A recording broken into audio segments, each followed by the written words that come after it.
Hi guys, welcome to the next in these little talks on Jesus and self-isolation, number 3. Got some amazing verses for you this morning and hopefully some thoughts as we run up to Good Friday. Today is Maundy Thursday and thought this was appropriate. So from Mark 14, verse 32, they went to a place called Gethsemane. And Jesus said to his disciples, "Sit here while I pray." He took Peter, James, and John along with him, and he began to be deeply distressed and troubled. "My soul is overwhelmed with sorrow to the point of death," he said to them. "Stay here and keep watch." Going a little farther, he fell to the ground and prayed that if possible the hour might pass from him. "Abba, Father," he said, "everything is possible for you. Take this cup from me. Yet not what I will, but what you will." First thing then to note is this. I don't think we can ever really grasp the horror and the awful cost of Jesus saving us. So Jesus was deeply distressed and troubled, and he said, "My soul is overwhelmed with sorrow to the point of death. Stay here and keep watch." Jesus wanted his friends with him because suddenly he's having opened up to him the reality in as it were, a fresh way, a new way, a deeper way, the reality of what it cost to pay for our sin.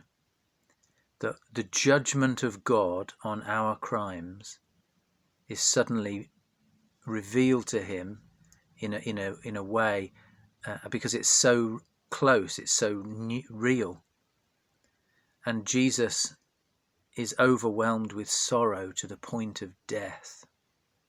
We will never really grasp what it means for the Son of God to take the infinite wrath of God for the horrific nature of our crimes. We think our sin is just a mistake, human folly.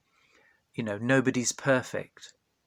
But these verses remind us that our crimes against our loving Creator God demand an infinite judgment. And Jesus is recoiling against that because he sees that. Do you justify your sin and write it off? Do you tend to judge other people more harshly than yourself? Do you give yourself more slack when it comes to sin? These verses should remind you of something else. Jesus here goes to pray to heaven, and in fact he is seeing hell opened up before him. We will never truly grasp the horror and magnitude of our crimes. Second thing is, when he needed our support, we ran away and left him. So after praying this amazing prayer, submitting to the Father's will, "Not what I will, but what you will," says he returned to his disciples and found them sleeping. "Simon," he said to Peter, "are you asleep? Could you not keep watch for 1 hour? Watch and pray so that you will not fall into temptation. The spirit is willing, but the body is weak."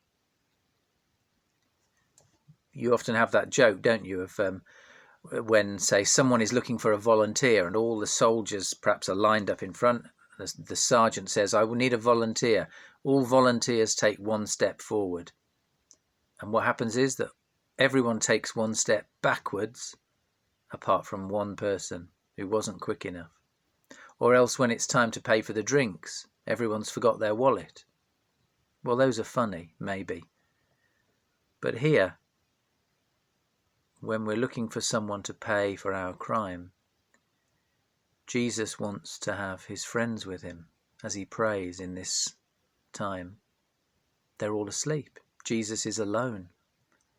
He's effectively isolated, and he wants just the human contact and support of friendship.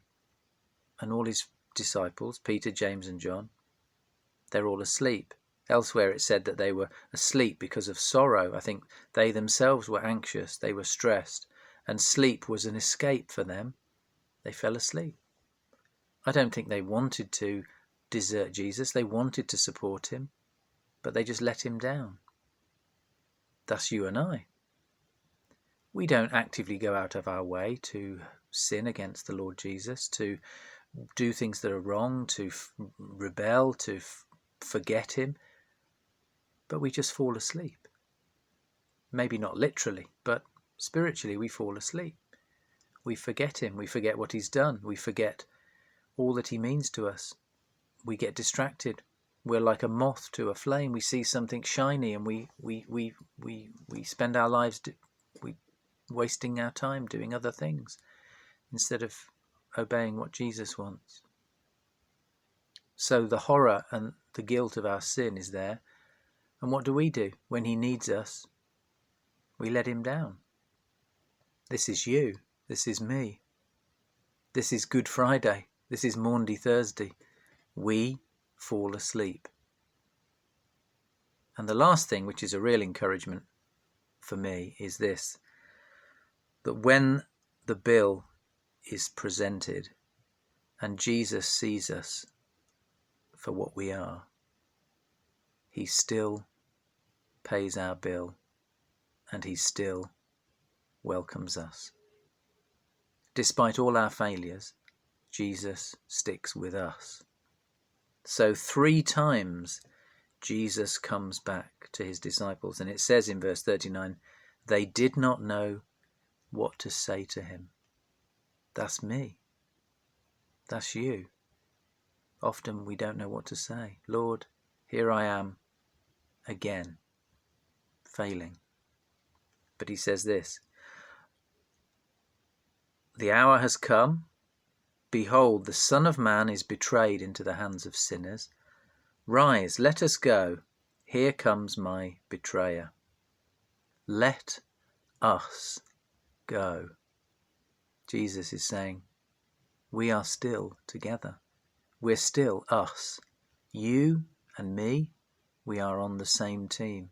I am still with you, even though you have fallen asleep 3 times, even though you don't know what to say to me. Let's go. That's such an encouragement. We have no idea the horrific nature of our crimes. We often fall asleep and forget the Lord Jesus. We turn from him, we reject him. And yet, he says, let us go. Jesus will never leave his disciples, and he'll never leave you. That's what Maundy Thursday and Gethsemane mean. That's what Good Friday means. It means that Jesus pays our horrific bill and he still sticks with us. So he'll stick with you today. Maybe you are again on your own.